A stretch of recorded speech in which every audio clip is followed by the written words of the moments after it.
Então, sejam bem-vindos, pessoal, à nossa aula número 8 da disciplina de Planejamento Agropecuário.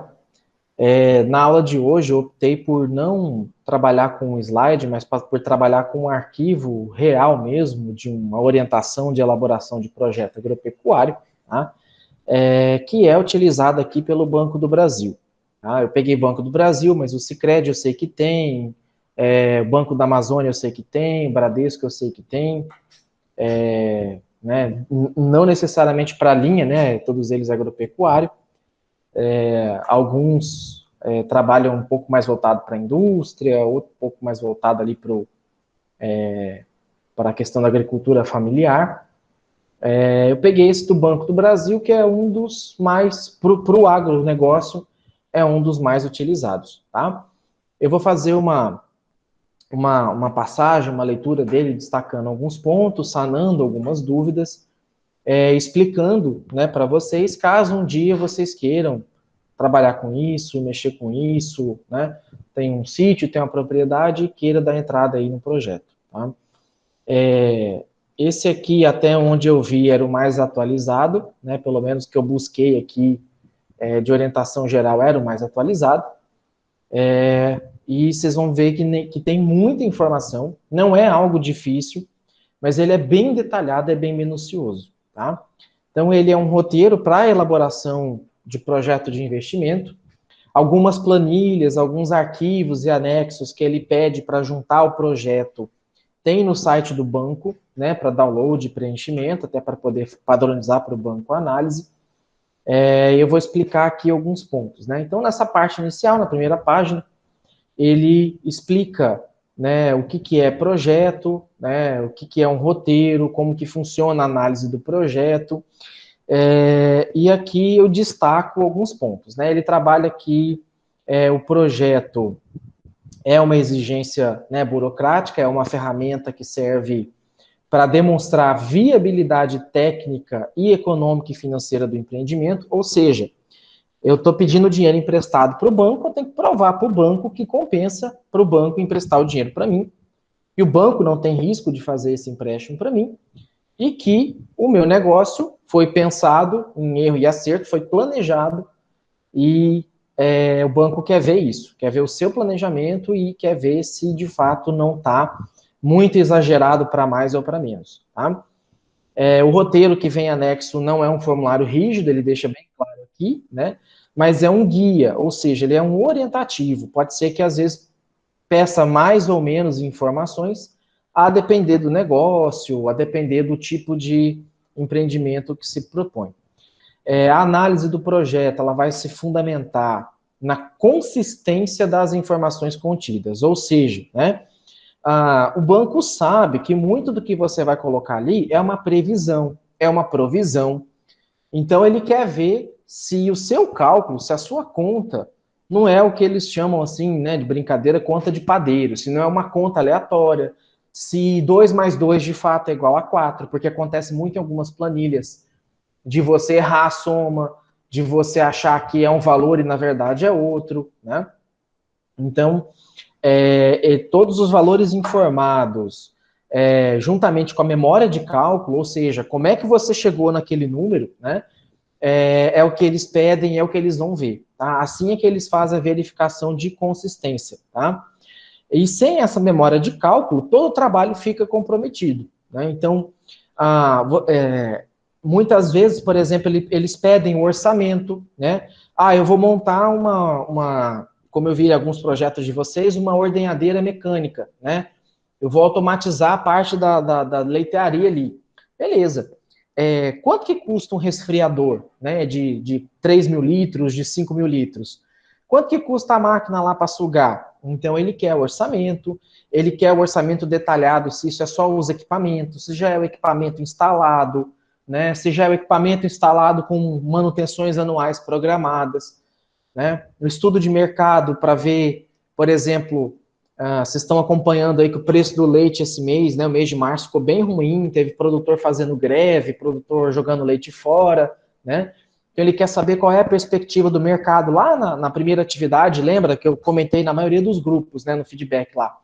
O mercado, quando você vai falar do mercado, qual que é a perspectiva? É crescer, é expandir, é o mercado aquecido, é não aquecido, né?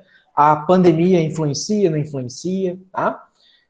Plantas, mapas, croquis, é o desenho ali, né, de como vai funcionar, onde que vai ficar, tamanho. Eu tenho um colega que trabalha no Banco do Brasil que ele falou assim que às vezes chegava projeto para ele em que o curral, o tamanho do curral era maior que o tamanho da fazenda, ou da área arrendada, por exemplo, né? Então, o tamanho do pasto não cabia naquela fazenda. Ele estava fazendo para uma, mas estava atingindo outra fazenda, né? Então, tudo isso tem que ser provado ali no processo, tá? E quando juntar e conferir tudo isso, encaminha ao banco, né? Geralmente, pelo menos esse orientativo era antes da pandemia, né? Que pedia para ser feito de forma física. Não sei se hoje está aceitando de forma virtual ou remota, tá? Mas também pedia, além do físico, os arquivos eletrônicos, né? Porque a planilha do Excel, o cálculo, você só consegue ver se você enxergar a fórmula, senão não consegue, tá? Né? Essa aqui foi uma diretriz do Banco do Brasil expedida e está publicada no site, né? Então, na segunda página aqui, ele tem uma parte inicial, que é um resumo, né? Então, se for uma empresa, né, você vai colocar alguns dados. Aqui, na verdade, esse formulário está um pouquinho mais voltado para pessoa jurídica, né? Tanto que tem alguns dados que é de pessoa jurídica, outros de pessoa física. Então, no nome aqui, né, você vai colocar, se for pessoa física, vai colocar um nome, o porte da propriedade, né, a agência de qual cidade, o número da agência que você tem relacionamento, que você está fazendo a proposição, o investimento total, qual é o valor total, é 100 mil reais, quanto desses 100 mil vai ser financiado, né?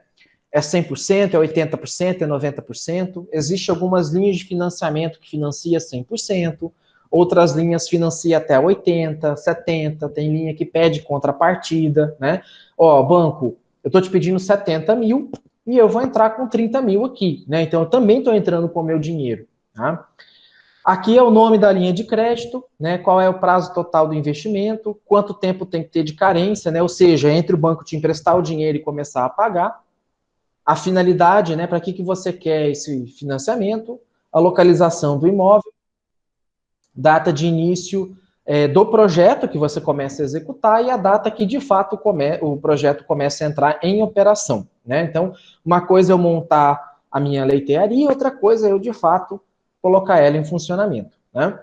Aqui, responsável técnico não é obrigatório, mas é bom colocar o nome de quem elaborou o documento, porque se o banco tiver dúvida, é para essa pessoa aqui que o banco vai ligar, tá?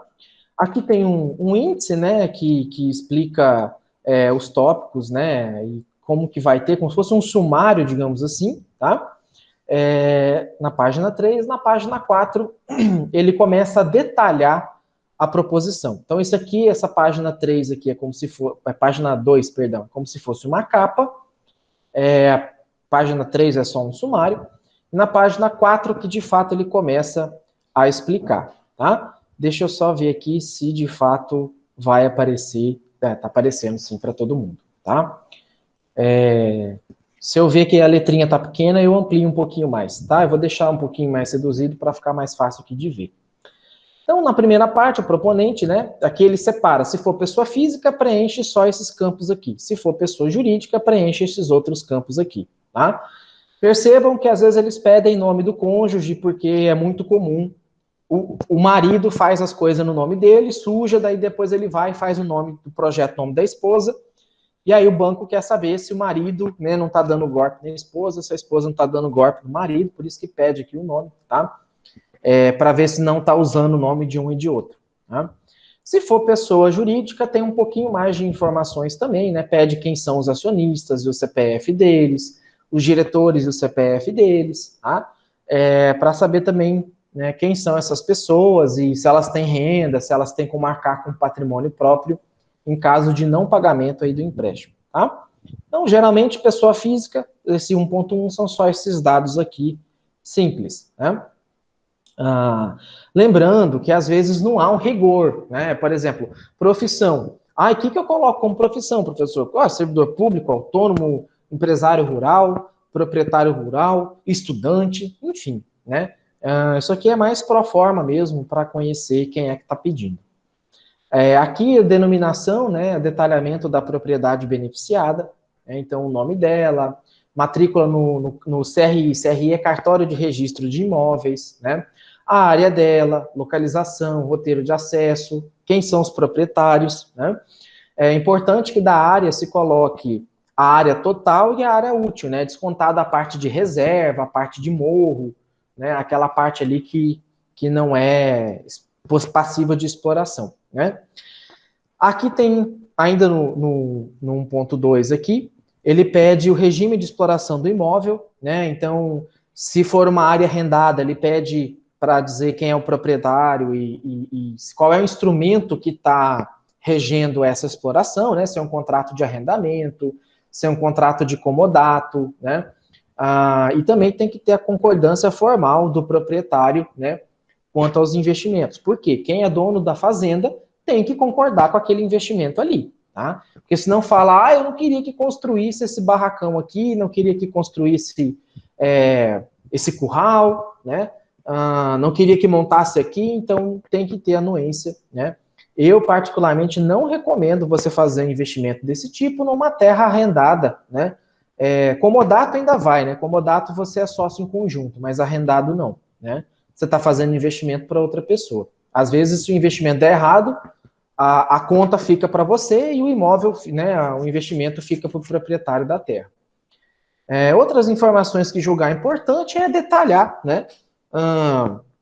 Se existe algum impedimento, se a terra já foi invadida, se existe onça no local, né, assim, pensa que você está vendendo, né, como se você estivesse vendendo uma ideia, né, e alguém vai comprar a sua ideia. Então, quanto mais informação relevante você colocar aqui, né, reforçar que o comércio está crescendo, né, que determinado necessidade do investimento se faz necessária em razão da crescente demanda, né, e anexa reportagem, notícia, que corrobora, né, que ratifica aquilo que você está pedindo, tá?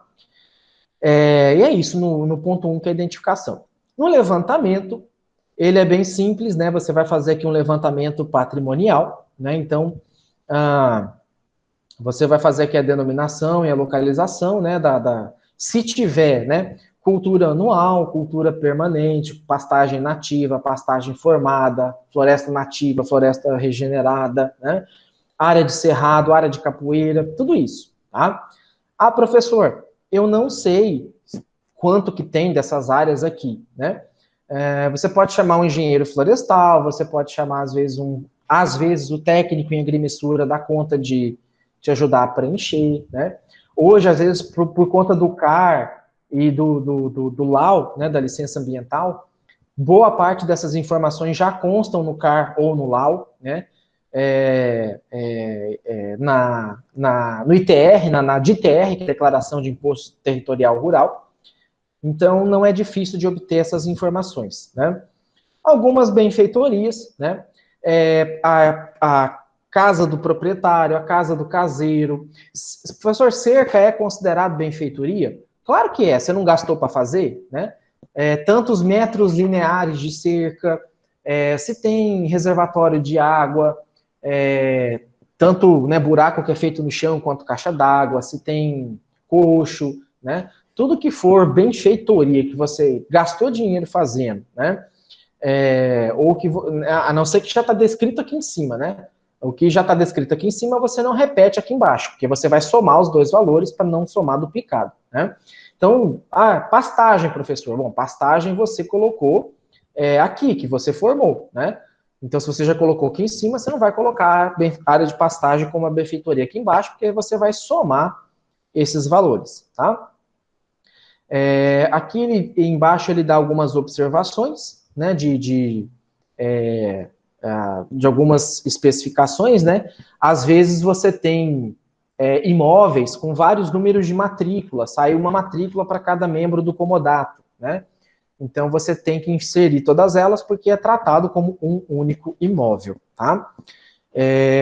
E aí, né, salvo engano, esse arquivo aqui tem, né, no formato do Word lá no site do Banco do Brasil, É só você ir preenchendo, ele não soma automático, você tem que somar aqui, tá?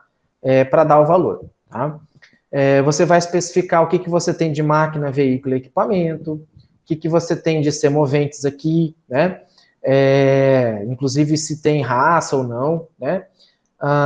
E outros bens e direitos que estão vinculados à propriedade rural, tá?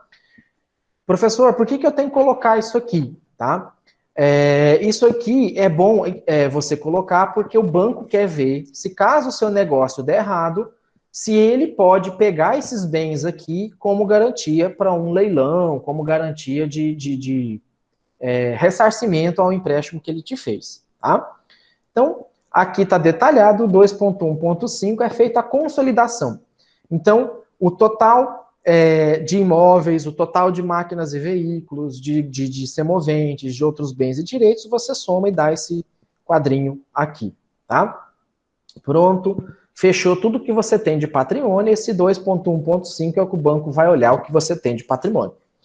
Em teoria, quanto mais patrimônio você tem, mais seguro o banco fica em aprovar ou não o seu projeto. Não é condição para aprovar. Se você está com um negócio que é muito ruim, né, que economicamente ou financeiramente falando não é rentável, tá?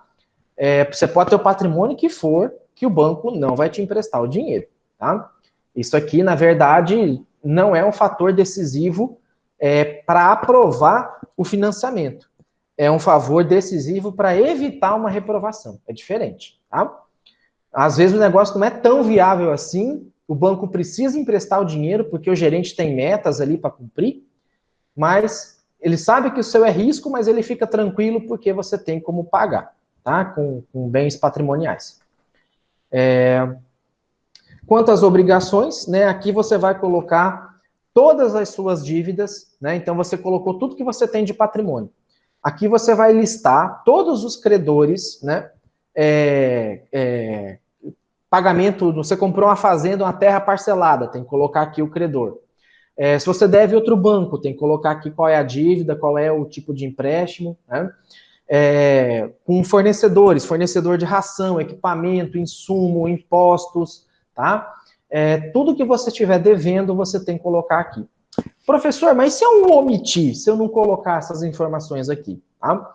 Antigamente, até 2019, meados de 2020, era muito difícil o banco saber, às vezes, da sua dívida com outro banco, por conta do sigilo fiscal, do sigilo bancário. A não ser quando pedia lá uma declaração de imposto de renda, alguma coisa assim, e o banco, né, e você mandava isso para o banco.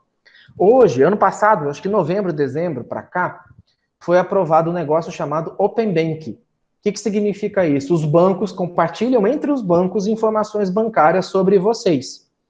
Isso foi feito para evitar que uma pessoa pegasse, abrisse conta, uma pessoa com nome limpo abrisse conta em 10 bancos diferentes, daí pega um limite de 2 mil em cartão em cada banco, de repente ela tem 10, 12, 15 mil de limite em banco e sai dando calote em todo mundo, né? Então, com o Open Bank, ficou difícil. Se você omitir essa informação que você tem uma dívida aqui, né, e o banco descobrir que você omitiu essa informação, isso já começa a criar problema ali no relacionamento entre vocês, tá? Dívidas com o Banco do Brasil, especificamente, né? Aqui percebam que ele pede uma data base, né? Dívida, conta, é dinâmico, muda sempre, né? Então, se eu peguei aqui 31 de março de 2021, o banco sabe que é essa relação, que se surgiu uma dívida de abril em diante, você não agiu de má fé, tá? A Paloma lembrou um detalhe aqui também, né? Na matrícula também fica as informações sobre empréstimo. Correto, tá, Paloma? Quando você faz um empréstimo, o banco pede para você registrar o contrato, porque quando você vai contratar, isso gera um contrato, né? Ele pede que você vá no cartório, você vai averbar esse contrato, né, que a gente chama de alienação fiduciária, você vai averbar esse contrato na matrícula do imóvel, e se o proprietário do imóvel tentar vender o imóvel, quem for comprar vai saber que aquele imóvel tem uma dívida e que não pode ser vendido, porque aquele imóvel geralmente está dado como garantia para a quitação daquele empréstimo, tá? Pode acontecer, às vezes, de não inserir essas informações na matrícula. Pode ser que, às vezes, o investimento for um valor pequeno e o banco não exigiu que a propriedade ficasse como garantia. Mas eu garanto para vocês que mais de 90% das vezes o banco vai pedir sim para registrar o empréstimo na matrícula do imóvel, porque vai impedir você de vender o imóvel durante a execução do empreendimento. Tá? É bem lembrado, Paloma. E aí ele pede aqui embaixo no 2.17, ele pede informação patrimonial líquida. É como se fosse quase uma contabilidade. Eu tenho 200 mil em bens e direitos, eu tenho 50 mil de obrigações, então me sobra aqui um patrimônio líquido de 150 mil. Pronto. Já preenchemos aqui o 2.1, né? Olha como que a gente está avançando, olha como que não é tão demorado assim, né? O 2.2, ele já começa a detalhar um pouquinho as características do imóvel beneficiado, do imóvel que vai receber o investimento. Então, ele pede para descrever o máximo possível clima e localização geográfica, né? Altitude, temperatura, precipitação pluviométrica média anual. Você pode fazer isso com registro no dia a dia ali da sua empresa, ou buscar, nem toda cidade tem um órgão tipo o INPE, né, que tem essa média, né, que tem um mandado oficial sobre essa média de chuva anual, tá? Aí quando não tem um órgão oficial, vale o seu registro, vale a sua anotação. E se eu mentir, professor? Se você mentir, você está criando um problema para você mesmo, né? Porque às vezes você está contando, falou que é bom de chuva, né? E de repente não é bom de chuva. Aí você vai investir em pasto e não chove, né? Às vezes, se você dizer que a precipitação não é boa, o banco às vezes vai recusar o seu investimento para que você faça também uma reserva de água, instale uma caixa d'água, faça uma irrigação, né? Enfim, o banco vai observar isso também, né? Recursos hídricos, né? Você tem rio, o que tem, né? Como é que chega a água na sua fazenda, uma vez que a água é a fonte de vida, né? Então é difícil uma propriedade que não tenha um córrego, né? Que não tenha uma fonte abundante de água, né? A questão de meio ambiente, né? Então toda a parte ambiental, né? Se está no bioma amazônico, se não tem termo de ajuste de conduta ou termo de recomposição florestal com o Ministério Público Federal, estadual, né? Como que chega energia na sua fazenda, como que é o transporte, né, de insumos até lá, como que você armazena, os meios de comunicação, se tem internet, telefone, rádio, né? Mão de obra, né? Quais são a relação de funcionários, a quantidade e quanto que esses funcionários recebem por ano, né?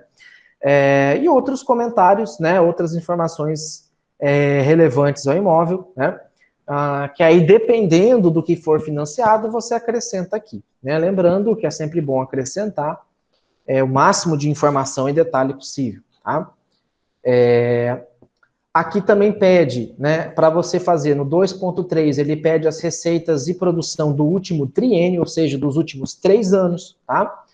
Então, se você tiver atividade de agricultura, né, e envolver vários imóveis, né, várias fazendas, então tem que fazer um quadro desse para cada propriedade, digamos, para cada imóvel, tá? Então, ano 1, ano 2, ano 3, né? Então, você coloca aqui com essas informações. Se for, não tem agricultura, beleza, arranca o quadro aqui, não precisa ter, não é obrigatório, tá? Eu tenho pecuária, beleza. Né? Então, vai descrever aqui o nome do imóvel, tá? Aqui em cima o nome do imóvel. Vai colocar ano 1, ano 2, ano 3, ou ano 3, ano 2, ano 1, isso não importa, tá? Vai descrever as atividades, né? E o produto, quantidade produzida em unidades, valor unitário e valor total, né? Outras atividades que você achar necessário, você inclui aqui também, tá? No item 3, ele vai fazer uma análise de mercado, né? Então, a caracterização do produto e do mercado, né? Então, qual é o mercado que esse produto vai se destinar, né? Você está produzindo, você está buscando um investimento, uma fonte de financiamento, para produzir algo, para melhorar a produção de alguma coisa, que você vai comercializar, né? Não é só pelo bel prazer, é porque você vai comercializar, né? Então, quais são os principais clientes e qual é a sua forma de comercialização? Forma de comercialização, a gente vai tratar, essa é a aula 8. Na próxima aula eu vou falar sobre, aqui a gente está falando sobre elaboração de projeto. Na próxima aula eu vou falar sobre a avaliação, como é que o banco avalia isso, tá? E na aula 10 eu vou falar sobre a forma de comercialização e o marketing voltado para o agronegócio, tá? Então vocês vão perceber que quando você tem um plano de marketing vinculado à sua produção, né, seja que você está buscando ali o seu processo produtivo, vocês vão perceber que isso faz o olho do banco brilhar, isso gera estrelinhas ali no seu projeto, porque o banco percebe que você tem consistência, você está pensando desde o início até o fim, tá? Aí, deixa eu só ver o que o Jonas colocou aqui, né? Do ano passado para cá, o banco não pega terra em garantia abaixo de 4 módulos, que na nossa região é 320 hectares, né? Terras abaixo disso, ele exige aval, às vezes, 2 avalistas. Exato, Jonas. Às vezes, né, cada região tem um tamanho do que a gente chama de módulo, né? Não lembro agora se era o INCRA, não lembro agora a instituição que define o tamanho dos módulos de cada região, né? Quanto mais densa, mais populosa a região, menor é o módulo, né? Quanto menos pessoas, habitantes, né, densidade demográfica, maior é o módulo. Muitas vezes, por que nem sempre ele pede a garantia do imóvel ali para isso? Porque tem um custo. E, às vezes, esse custo é muito caro. Às vezes, o custo para registrar isso na matrícula é muito caro, fica quase 5, 6, 7, 8% do investimento solicitado, né? E é trabalho para o banco também depois buscar. É muito mais fácil ele cobrar um avalista, né, botar o nome do CPF negativado e o avalista se virar para pagar, do que ele entrar na justiça, isso levar 8, 10, 12, 15 anos até ele conseguir fazer o leilão desse imóvel que foi alienado, né, que foi dado como garantia. Quando você for descrever mercado, vocês também vão falar das condições de comercialização, né? Então, fretes que são... Você vai contar toda a historinha de como fazer esse produto produzido chegar até o cliente, quem são os clientes que compram, perfil de idade desses clientes, potenciais clientes, ou seja, que não compra hoje, mas que pode vir a comprar, né? Agregar valor ao produto, entre outras coisas, tá? No caso de atividades não tradicionais, eles detalham aqui, né? Informar outros dados necessários, como, por exemplo, oferta e demanda do produto, se é um produto que tem sazonalidade, né? O que é sazonalidade? Tem épocas do ano que se consome mais, ou só aquela época do ano que aquele produto é consumido, tá? Algumas exigências do mercado em relação ao tipo de produto. Então, por exemplo,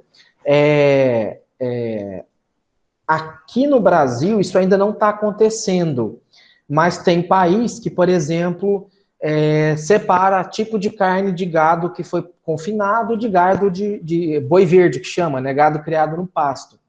E aí, se essa área de pastagem foi desmatada legalmente ou ilegalmente, né? Cadê o projeto de desmate dessa área?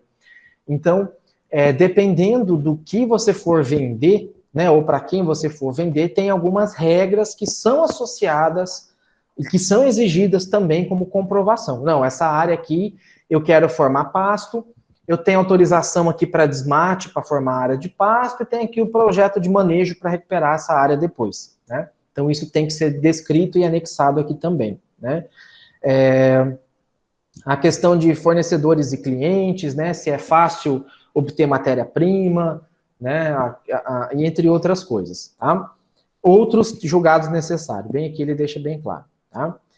Aqui no item 4, né? Então, perceba que até o item 3 você deu todo o contexto patrimonial, né, e físico do projeto, agora você começa a falar do projeto em si, né? Qual que é a finalidade? Eu quero dinheiro para quê, né?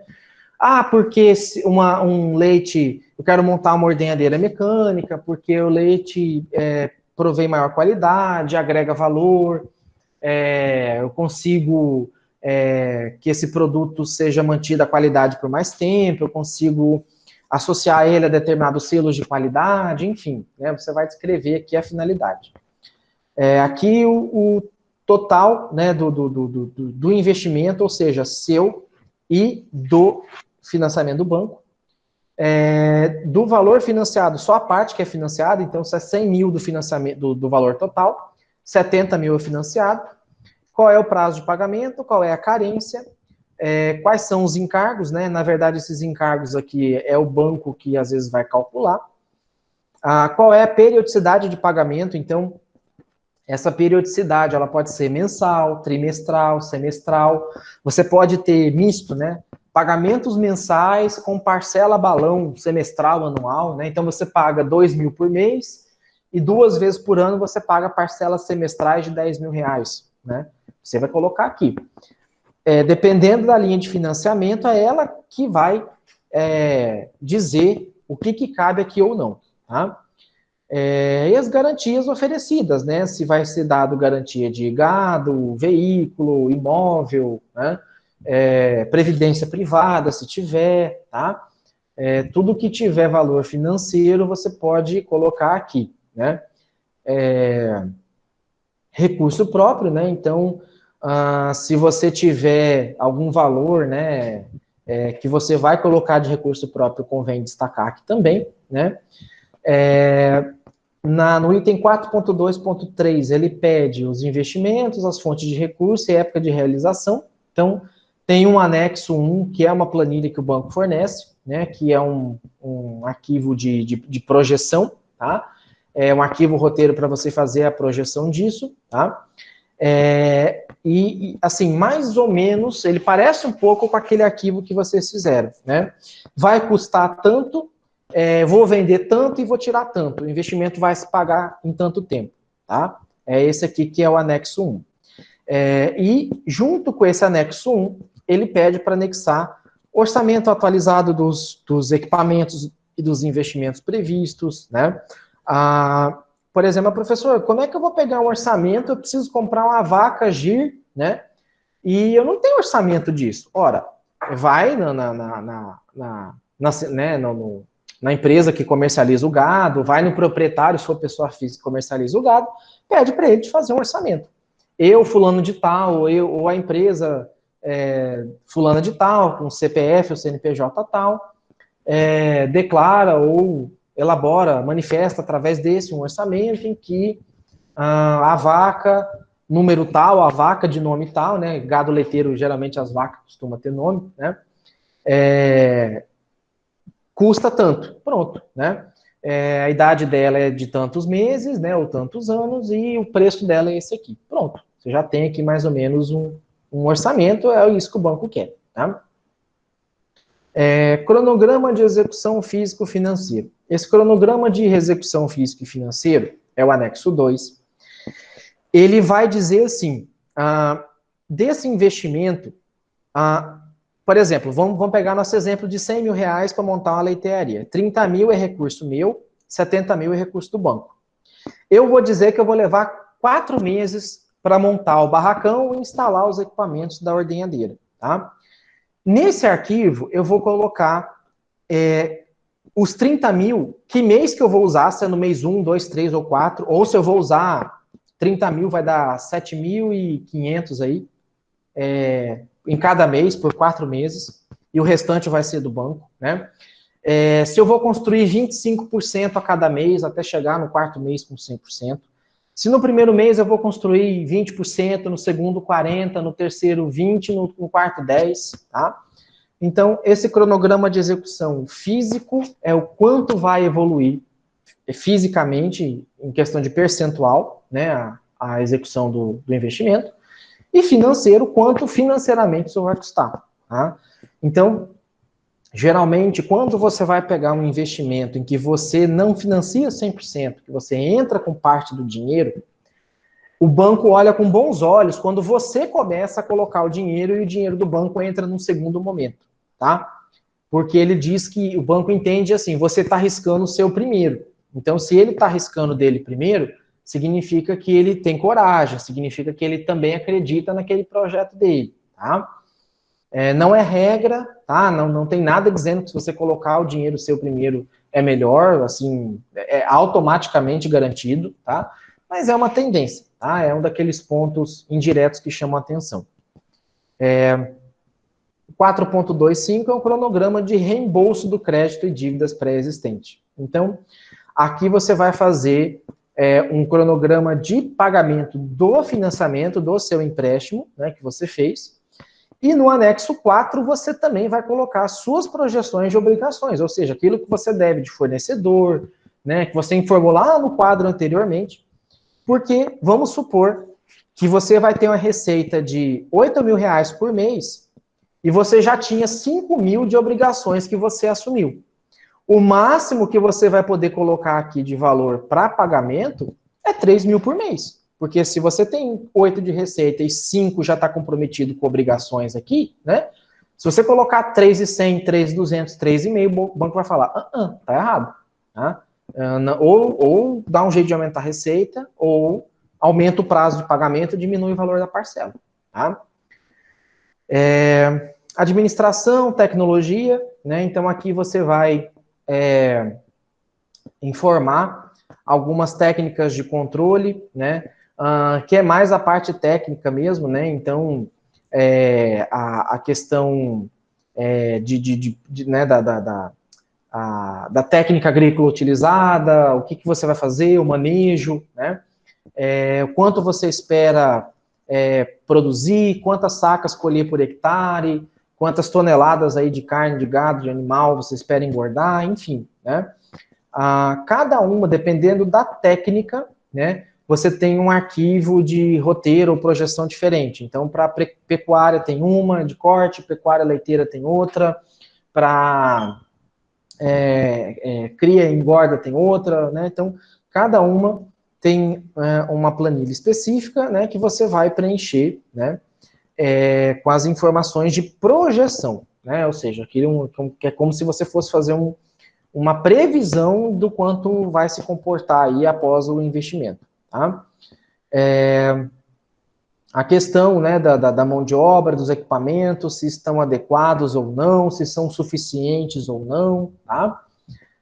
Porque aqui o banco, inclusive, pode negar ou sugerir que você financie também um trator, que você também contrate mais gente, né? O banco vai olhar isso aqui. E se você não disser para ele, ele não vai saber o quanto tem, tá? A questão de impactos socioambientais. Tá? Isso aqui também é outra coisa que o banco fica de olho. Por quê? O banco, ele é muito cobrado. Muitas vezes o dinheiro que o banco vai te emprestar não é do banco. É de alguém, de algum investidor que tinha o dinheiro sobrando e quis emprestar para alguém. O banco, ele faz a intermediação, né, de quem está procurando investir e de quem está procurando investimento. Então, quem empresta dinheiro para o banco, muitas vezes está preocupado com o rumo que esse dinheiro dele está tomando, com o caminho que ele está tomando. Então, ninguém, assim, moralmente falando, quer emprestar dinheiro para uma atividade que vai poluir rio, para uma atividade que vai acabar com a natureza, que vai destruir o solo, né? Que vai poluir a cidade.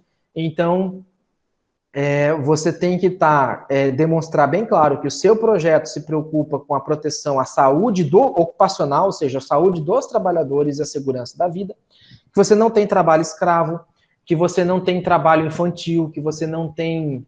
que seus colaboradores fazem uso de EPI, né? Então, isso aqui compensa juntar foto, cópia de nota fiscal que você comprou EPI, tá?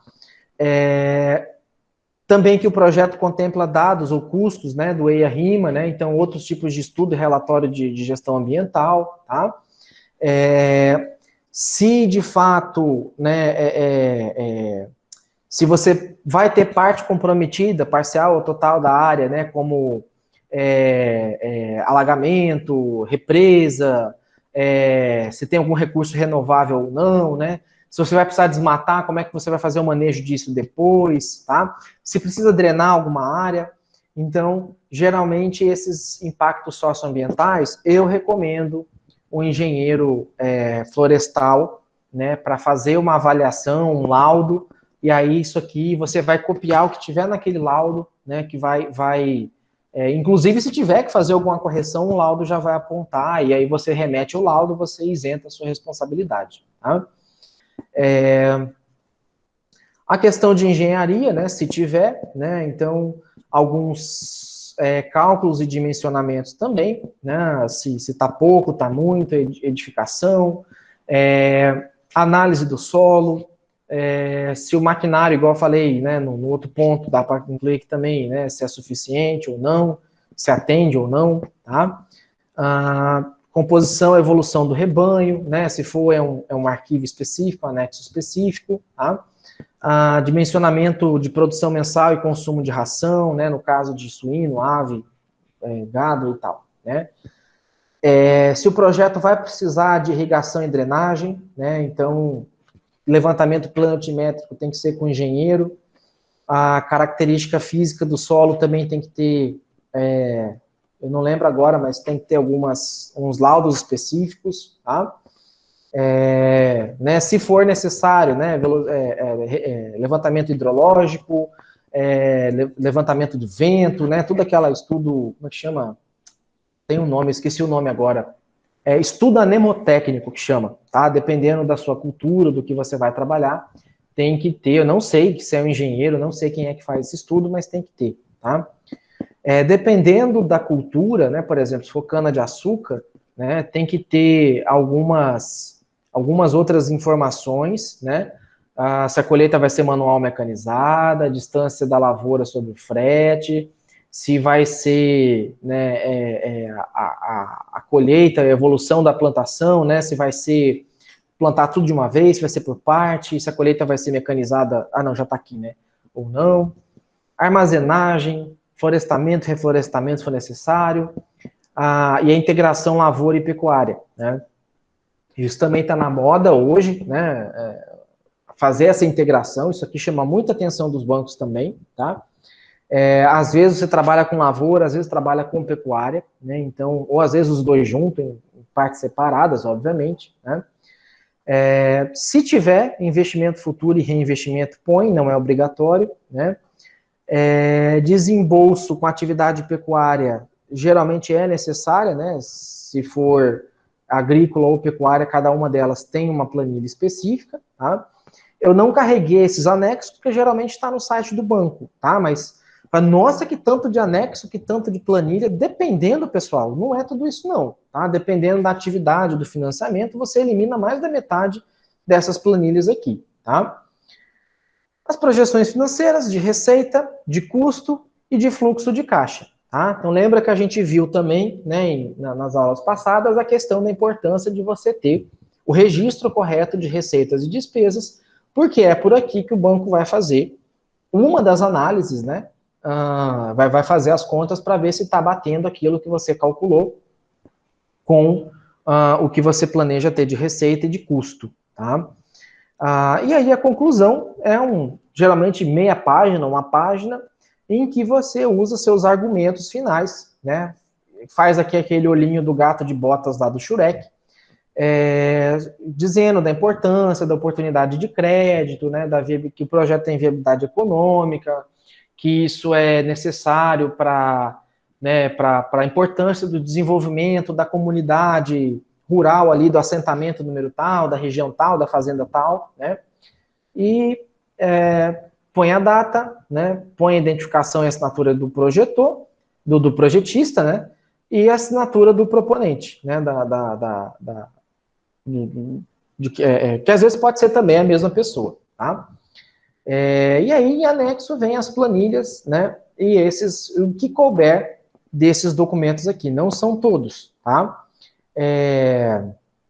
E basicamente, pessoal, assim, é isso, né? Dependendo do banco, o Banco da Amazônia, às vezes troca o nome do documento e o layout dele ali, a disposição das informações, tá? Em essência, né, a informação é isso. Professor, o banco vai recusar logo de cara? Não. Quando você faz a proposição, o banco vai fazer a análise. Tá? Dessa análise, muito provavelmente ele vai levantar um negócio chamado diligência. O que é diligência? Ele tem dúvida de um número colocado, ele tem dúvida de um documento, ele tem dúvida de uma informação. Está faltando algum documento, o documento que você enviou não é o documento pedido. Então, ele abre uma diligência, ou seja, ele interrompe os prazos, interrompe a análise, até que aquela diligência seja sanada, ele não vai julgar o mérito do projeto, tá? Então, ele não vai dizer se o projeto vai dar ou não vai dar, tá? Então, para quem for fazer isso da primeira vez, tá? Geralmente a primeira vez apanha bastante, porque de agência para agência de banco, você pode ter interpretações diferentes de documento, tá?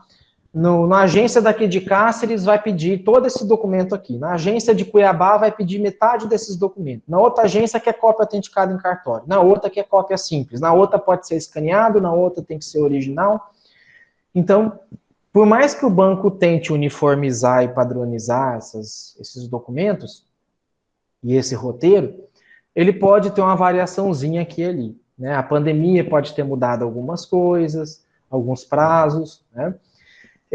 O importante, né, é não mentir, né, e não desviar o dinheiro financiado, que isso também é muito, muito, muito, muito, muito frequente, tá? Você vai lá, você pede 100 mil reais para montar uma leitearia que custa 80, para te sobrar 20 mil e você gastar comprando um carro, você gastar comprando outra coisa, tá? Ah, mas o carro é necessário para o negócio, professor. Beleza, então põe lá e põe que ele vai ser financiado também. Porque às vezes o banco pode ser que fala assim, não, você está pedindo 100 mil, mas eu não vou te financiar 100 mil, eu vou financiar 80. Porque esses 20 mil aqui do carro, você vai por outro financiamento, você vai para uma linha de financiamento de veículo, tá? Então, e aí ele altera ali o seu projeto, pede para você alterar, e por conta disso você, né, às vezes tem que refazer, ou tem o projeto aceito parcial, né, não é aceito o valor total pedido, e aí ele te concede a linha do financiamento, tá? Lembrando, né, que isso tem que ser feito com muito cuidado, muita cautela. Eu sempre recomendo fazer seguro e vincular qualquer tipo de financiamento, porque você pode morrer, tá? Professor, eu fiz esse investimento e não fiz seguro dele, tá? E aí tem um detalhe, tem dois tipos de seguro. Tem um que é o seguro que o banco te obriga a fazer mesmo, que é o seguro de risco, e que, independentemente de você morrendo ou não, né, de quem assumiu a dívida morrendo ou não, ele precisa ser quitado, né? O banco passa isso para uma operadora de crédito que vai cobrar isso até o último parente e herdeiro vivo, tá? O outro é o seguro do negócio, é um seguro de vida que você faz, né, no caso de falecimento, uma morte acidental, uma morte natural. Esse seguro vai quitar essa dívida para que você não deixe isso como herança para os seus familiares. Então, quando você põe o seguro como custo do projeto, o banco também olha isso com bons olhos, porque o banco sabe que ainda que você morrer, né, não que eu estou desejando morte de vocês, pelo amor de Deus, né? Mas ainda que o financiador, né, o proponente falecer, o banco sabe ali que tem uma seguradora por trás. O problema é que às vezes esse seguro tem um impacto significativo, né? Às vezes um projeto de 100 mil você vai pagar 3, 4 mil de seguro, né? E tudo bem que paga uma vez só, né? Mas é um custo significativo aí para o projeto, tá? Esse arquivo está postado lá no SIGA, tá? Eu postei só ele, por isso que eu falei, não vou passar isso tudo para slide, fica mais fácil de trabalhar ele aqui no arquivo. E no mais é isso, pessoal. É uma apresentação assim, só por, né, por cima mesmo, né? Não, igual eu falei, não muda muito a elaboração desse projeto para o outro, tá? De um banco para outro. O Banco da Amazônia, ele detalha um pouco mais, ele é um pouquinho mais detalhado. Mas, no geral, são essas informações aqui que o banco pede, que tem toda a relação com a nossa disciplina. Do fluxo de caixa, dos indicadores, né? Indicador de liquidez, solvência, né?